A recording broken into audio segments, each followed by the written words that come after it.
Hi, my name is Amari. I'm 20 years old. I was born and raised in Brooklyn, New York. My family is from Haiti, so I'm like first generation. I always understood that like from the age of 6 years old, I understood sexuality before I understood gender to a degree. I've always seen myself as a boy, but I didn't mind. I don't have the same narrative as a lot of other trans men. I didn't mind wearing dresses. I just saw myself, oh, I'm just a boy who wears dresses. This is like normal.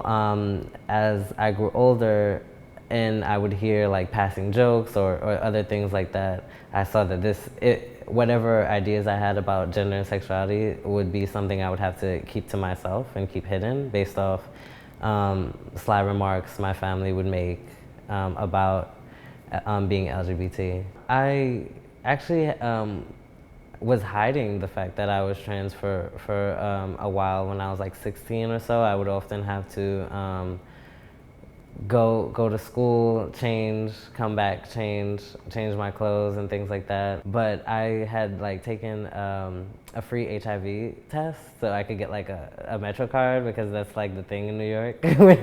when you're like a certain age, you're like, oh sure, I'll take an HIV test. I get a free Metro card. So the results had my preferred name on there, and my mom, I think I crumbled it up and threw it out, and my mom like posted it somewhere in the house to show like that she saw it, but she wasn't gonna say anything. It was just like very weird. In a sense, I didn't really come out. She kind of like got the hints, seeing more and more of like catching me wearing masculine clothes and things like that. So there was never really a I'm trans. It was just like, okay, you see me being more on the masculine spectrum. My mom's only idea of transness was Chaz Bono, and she didn't think that black people transitioned, that wasn't something that we did. And if you did have those feelings, that you didn't act upon it to go as far as to have surgery or to take hormones. My mom wasn't very supportive after the conversations about me being trans and trying to like open her up to the idea of it.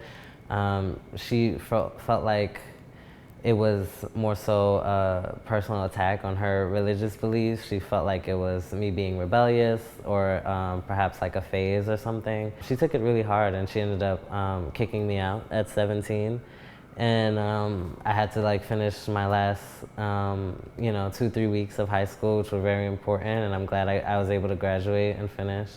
ACS ended up bringing me back, and a case was open, and then from there my mom pretended like everything was fine so the case could close when I turned 18. And then when I turned 18, I came home, and like my furniture was dismantled and things like that, so I ended up just leaving and taking the hint. I felt very heartbroken by it, but at the same time I didn't feel surprised. I felt like knowing the climate of the abuse I had to deal with emotionally in my household, I knew that this was coming. I just didn't know when.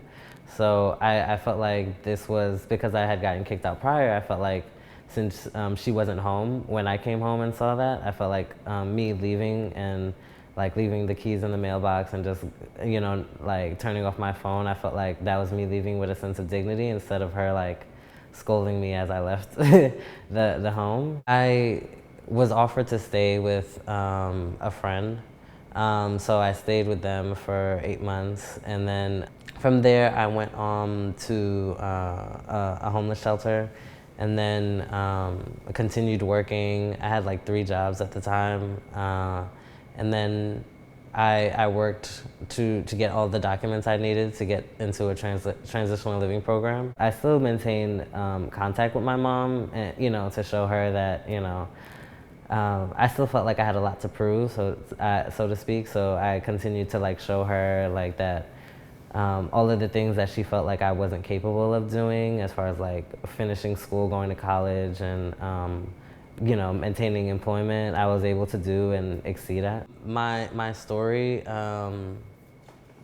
happens to a lot of people. It's something that I feel like a lot of trans people share. The advice I would give to someone who is in the same situation that I was in at 14 or 16, I would definitely say to spend as much time as possible planning your life and having goals for yourself, because it's so easy in the day-to-day of feeling depressed or beaten up and about like what's going on around you, whether it be bullying in school or bullying at home and things like that.